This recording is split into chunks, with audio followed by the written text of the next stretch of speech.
At 4:12 a.m. on April 27th, the USS Gerald R. Ford, the largest, most modern warship in human history, crossed the Suez Canal and entered the Red Sea. More than 100,000 tons of steel, more than 75 fighter jets, 2 nuclear reactors powerful enough to operate for 20 years without refueling, and the Ford didn't come alone. Escorting it were the USS Mahan and USS Winston S. Churchill, each carrying Tomahawks and the most advanced anti-ship defense systems in the U.S. arsenal. But that's not the most noteworthy thing. The noteworthy thing is that the Ford is only 1/3. Because to the east, the USS Abraham Lincoln has been positioned in the Arabian Sea, locking down Iran's eastern flank. And to the south, the USS George H.W. Bush has just completed a 6,000-mile journey around the bottom of Africa to tighten the pincer from the Indian Ocean. 3 carrier strike groups, 3 geographic directions with no overlapping points, all converging around a single nation for the first time since Iraq 2003. And Iraq that year didn't have 1/10 of Iran's defensive capabilities. But the scary part isn't those 3 ships. The scary part is what's happening at the same time with them. A blockade that's strangling Iran's economy at a rate of $500 million per day, while the Iranian president has to go on television to ask the people to only use 2 light bulbs per house in a country sitting on the world's 2nd largest natural gas reserves. And inside Tehran, a silent power crisis is unfolding that no one, not the IRGC, not the civilian government, not the negotiation team, can access the supreme leader, while his face has just appeared on a martyr mural in Mashhad, along with those who have died. Stay with me. Because by the end of this video, you will understand why Iran, even though it has prepared for decades for this exact scenario, still has no answer to any of that. And why those 3 things are not happening together by coincidence. Let's begin. To understand why this 3-carrier configuration is unprecedented, you must understand what the USS Gerald R. Ford really is, not as a ship, but as a system. The Ford is the first entirely new carrier class the U.S. Navy has commissioned since the Nimitz class in 1975. More than 100,000 tons displacement, more than 75 fighter jets on deck, 2 nuclear reactors powerful enough to operate for 20 years without refueling. But what makes the Ford different is not its size. It is the electromagnetic aircraft launch system EMALS, the most advanced fighter jet launch technology ever installed on a carrier in history, allowing aircraft to be launched faster, in greater numbers, and with less wear than any previous steam system. When the Ford departed northwest through the Suez Canal, slid down into the Red Sea, and then advanced into the Gulf of Aden, it was not just moving, it was deploying a capability that Iran had never faced at this level. But the Ford is only 1/3. The USS Abraham Lincoln had already been positioned in the Arabian Sea and the Gulf of Oman before the Ford was even in the Mediterranean. It was already there, already ready, already locking down Iran's entire eastern flank before anyone in Tehran could calculate a response. And then there is the USS George H.W. Bush, and this is the detail many overlook, but is the most important strategic signal in the entire configuration.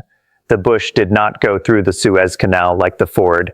Instead, it completed a 6,000-mile journey around the Cape of Good Hope, the entire bottom of Africa, to approach from the south through the Indian Ocean. Why? Partly because the Suez has capacity limits and cannot handle 2 Ford-class carriers at the same time. But the more important part is this. The U.S. did not want 2 carriers on the same route. It was a risk dispersal decision. If one route is threatened, the other remains open. At the same time, it was a demonstration of global logistics capability that no current rival can match, sending a carrier 6,000 miles around and still having it arrive at the right time, in the right position, ready to fight. The last time the U.S. deployed 3 carrier strike groups around a single nation was Iraq in 2003, and Iraq that year did not have 1/10 of Iran's defensive capabilities, yet the U.S. still needed 3. Now ask the truly important question, why not 1, not 2, but 3?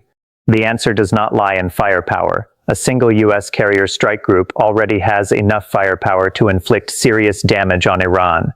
The answer lies in a doctrine that U.S. military planners call multi-axis pressure. And to understand it, you must understand how Iran is designed to defend itself. Iran's air defense and anti-ship system is built on a logic of concentration. When a threat comes from one direction, Iran concentrates radar, missiles, and command capability toward that direction, optimizing its response. When threats come from two directions, Iran must allocate resources, but can still make prioritization decisions. Which direction is more dangerous? Which can accept more risk? But when threats come from three completely independent geographic directions, Ford from the northwest, Lincoln from the east, Bush from the south, Iran no longer has enough missiles, enough radar, or enough command capability to handle three entirely different threats simultaneously without exposing a weakness in at least one direction. And that is exactly what the US wants. This is not a tactical decision. This is a strategic architecture decision, designing an environment in which every response by the adversary is insufficient. Every choice by the adversary is a bad choice, and the adversary knows it before a single shot is fired. Notably, the USS Gerald R. Ford is now preparing to leave the area after 10 months of continuous deployment. The ship needs maintenance, and 4,500 sailors have been at sea for nearly a year. But that does not diminish the significance of what has happened, because the Ford has fulfilled its architectural function in the most decisive phase of the conflict. The more important part is the message this configuration sends, not only to Tehran, but to every capital that is watching.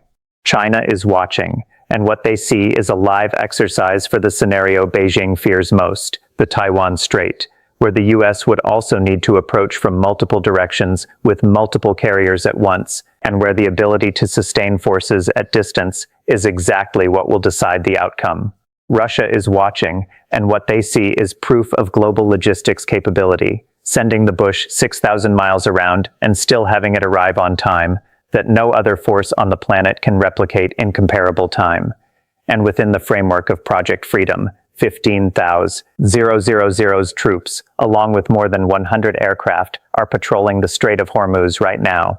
The message does not need to be stated in words. It is written by the positions of the three ships on the map, and every military planner from Beijing to Moscow is reading it. But the three carrier strike groups are only the first layer of pressure.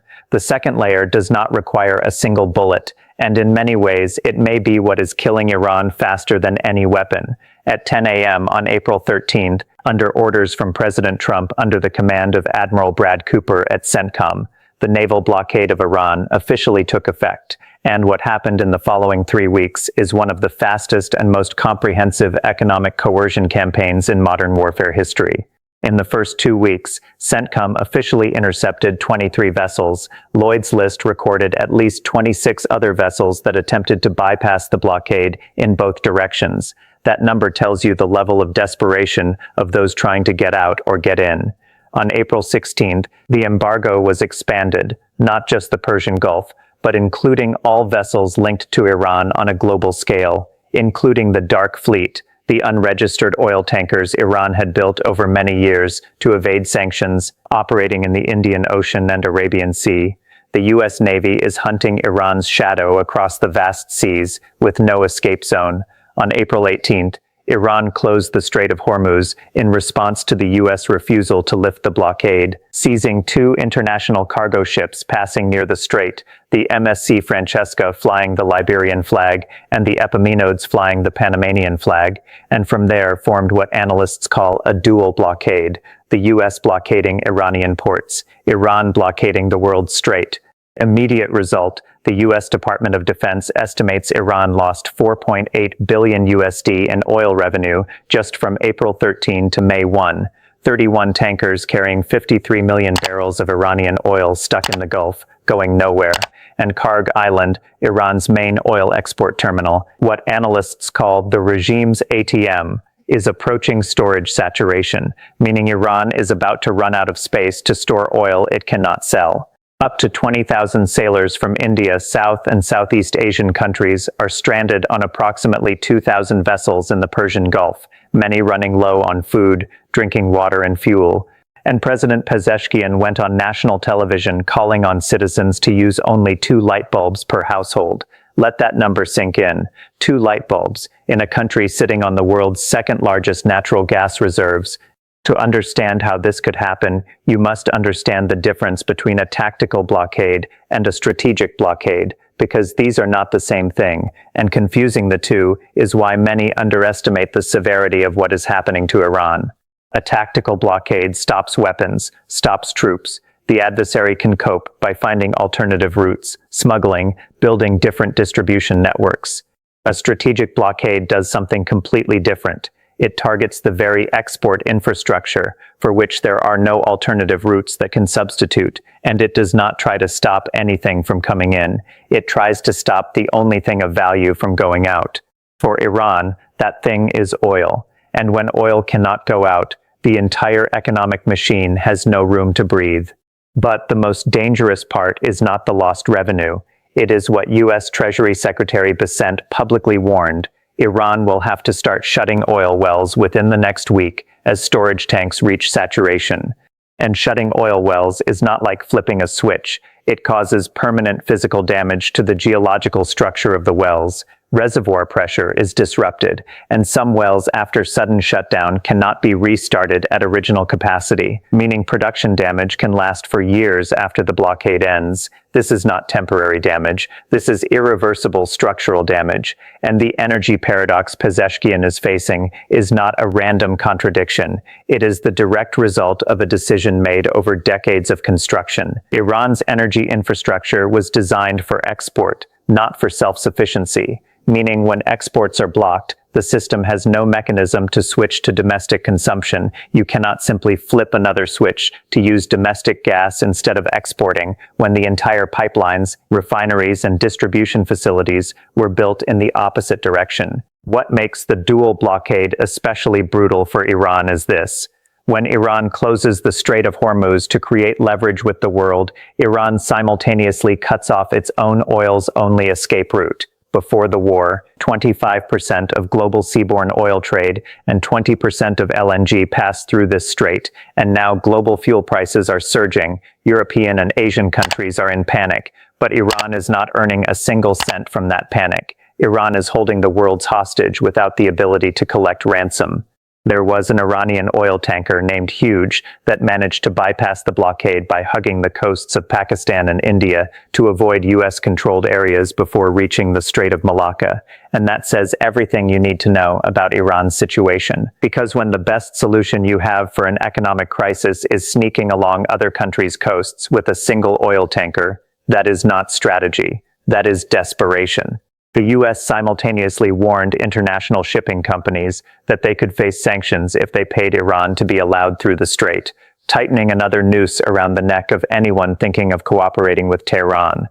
Compared to the Cuba blockade in 1962 or the Iraq blockade in the 1990s, Iran is starting from a significantly lower foreign exchange reserve point with an erosion rate of 4.8 billion USD in less than 3 weeks. A pace with no precedent in the history of modern economic blockades, and no ally strong enough or willing enough to break the siege.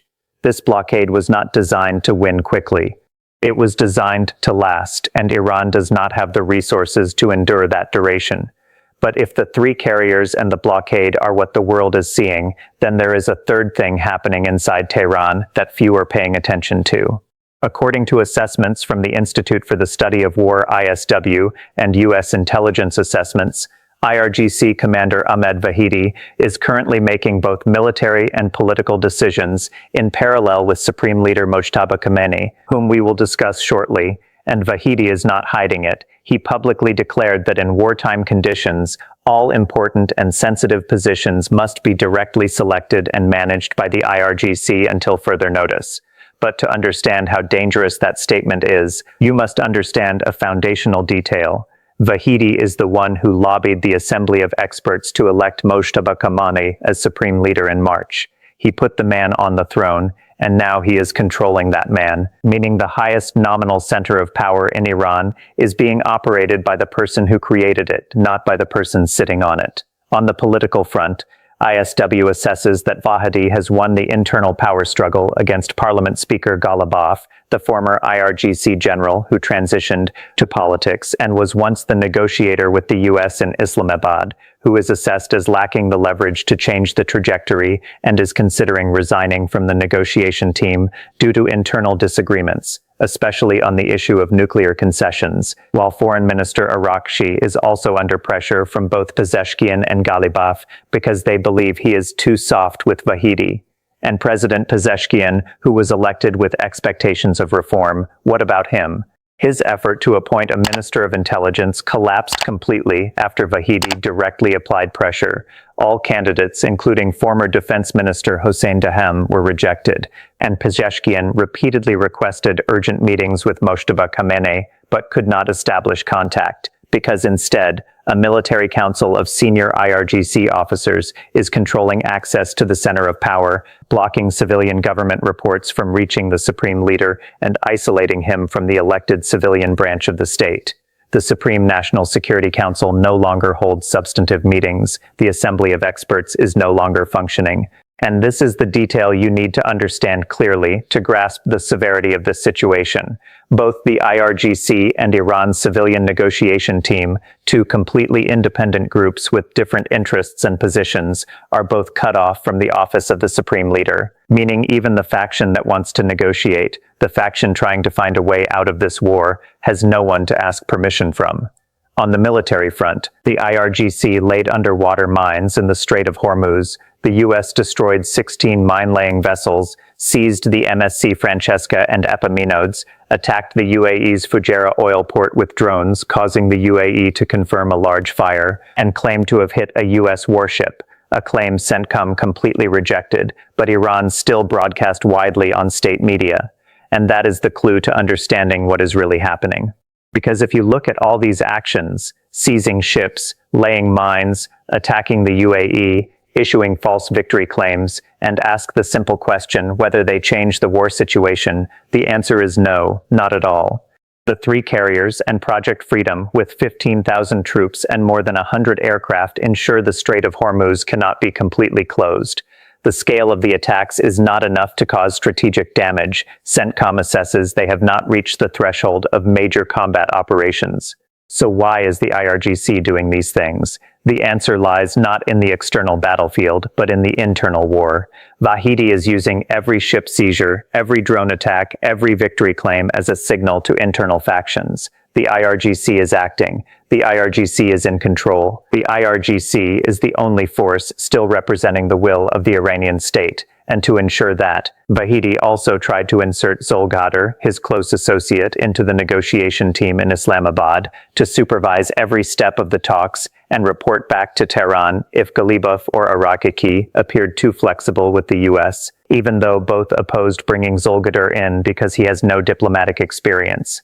Arakchi had indeed shown flexibility, and Zolgadar reported that to the IRGC, describing Arakchi as having exceeded his authority. This is not the first time the IRGC has acted this way. In 2019, the IRGC shot down a U.S. drone without clear orders from Khamenei Sr. In 2020, after Soleimani was killed, the IRGC fired missiles at U.S. bases in Iraq, but at that time there was still Khamenei Sr. to set escalation limits, to say enough, to control what happened next. In 2026, there is no longer any center with enough authority to say stop.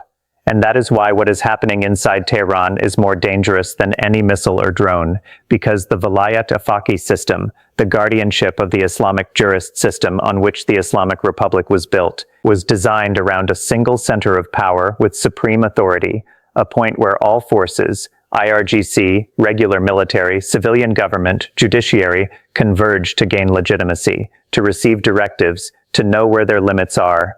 When that center operates normally, the system works. Though authoritarian, though rigid, it has internal logic and decision-making capability.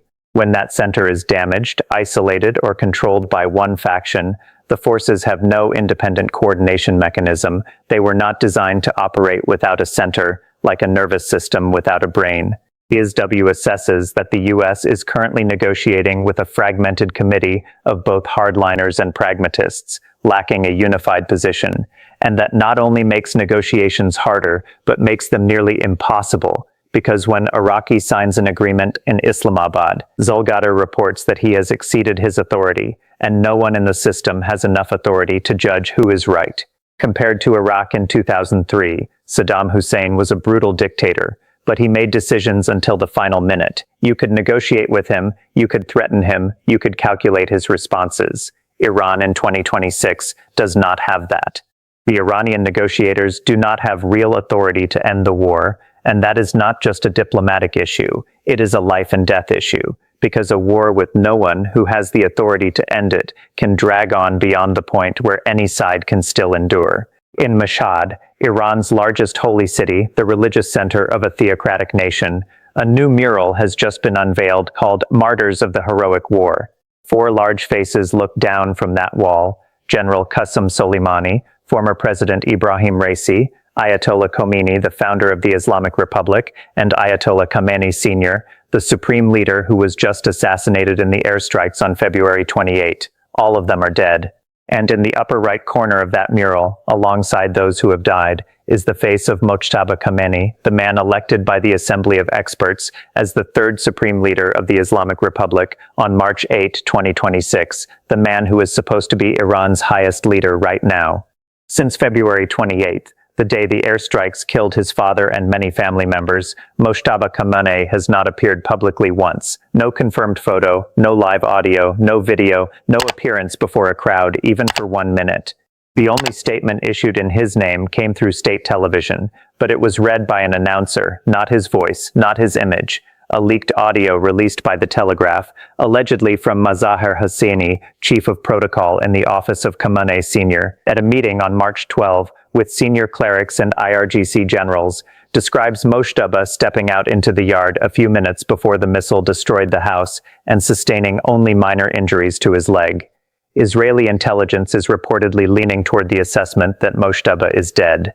And when asked directly, President Trump said bluntly, "We don't know if he's alive or not." Iranian social media, despite the heaviest censorship in the regime's history, is flooded with the question, where is Mojtaba, after the mural spread?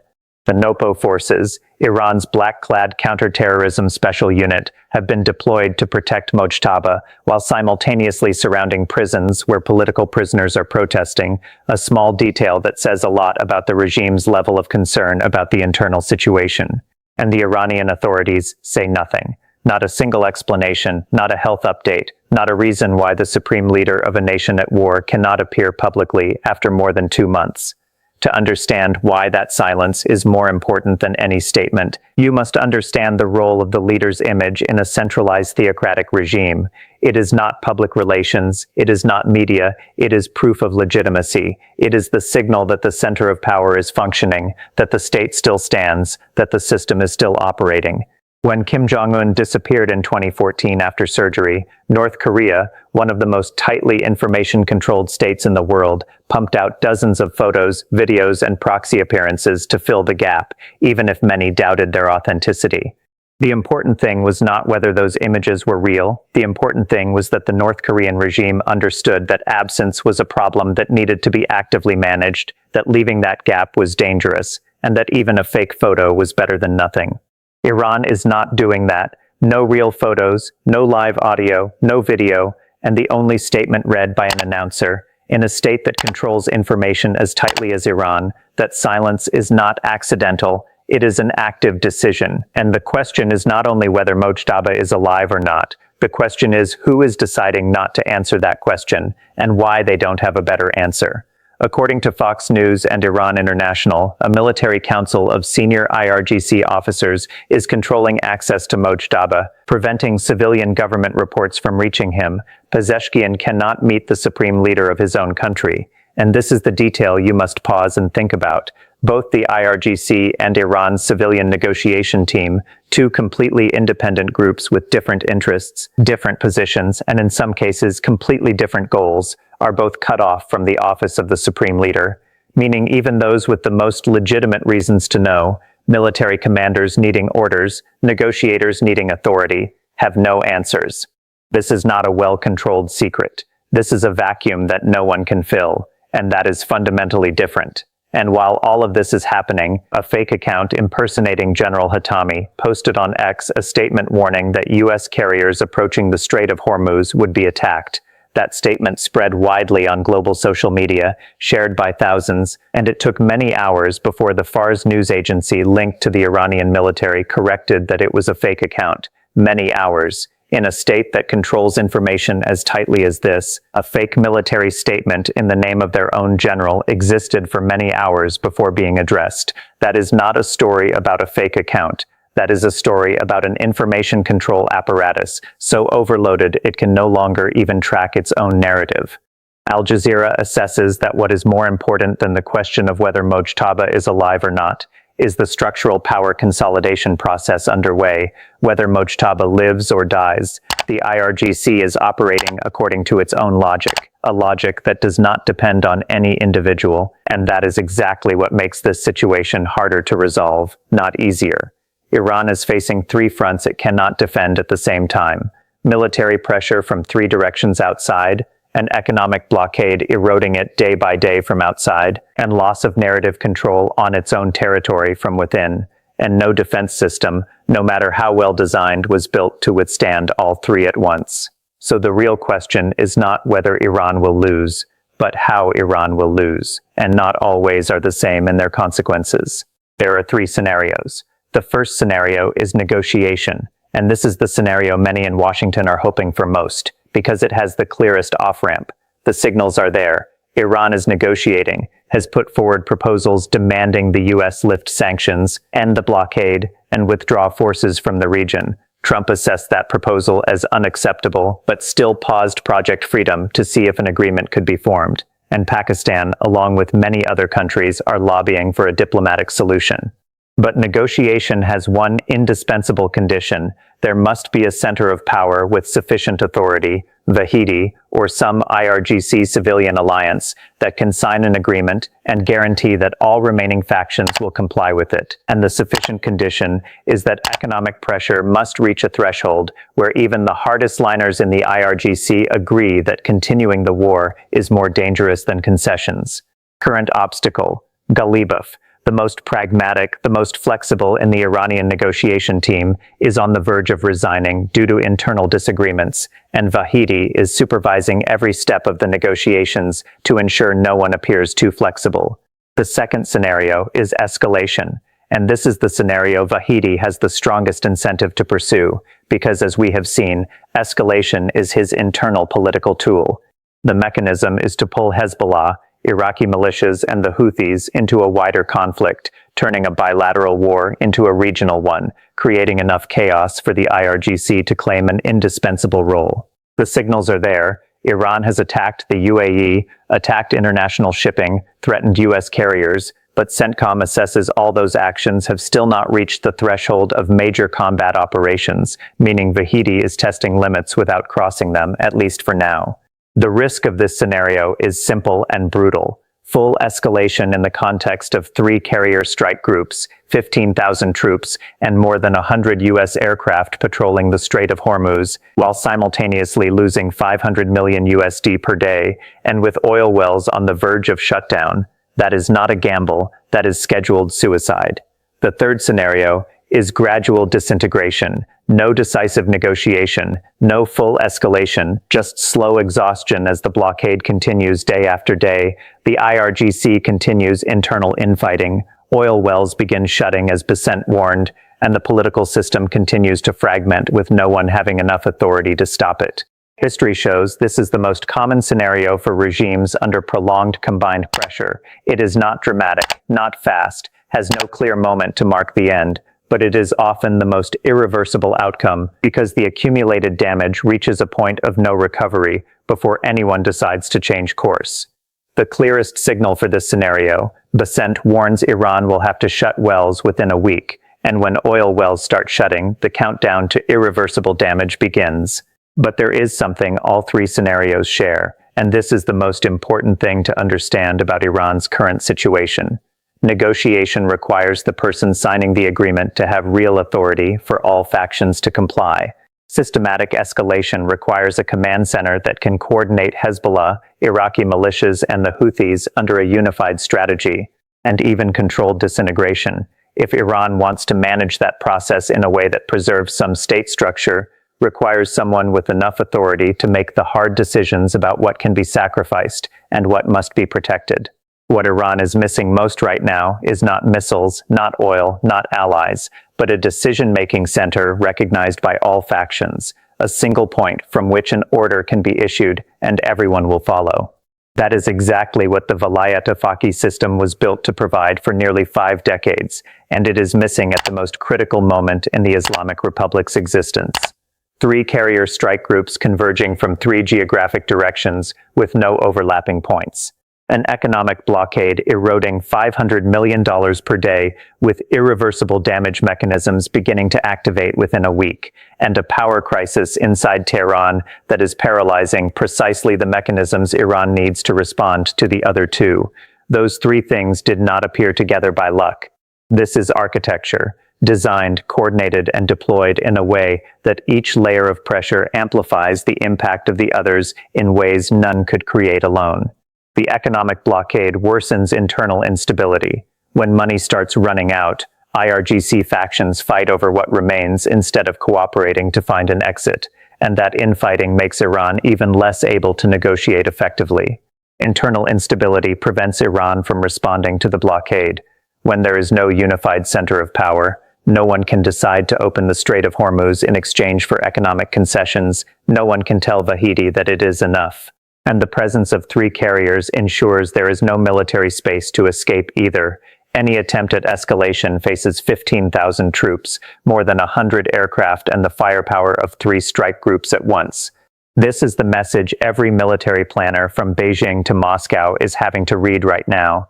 Not that America has superior power, that is not news, but that America is deploying that power in a specific way, forcing the adversary to fight on multiple, completely different fronts at the same time, including the front inside themselves, in a way no defense system was built to handle simultaneously.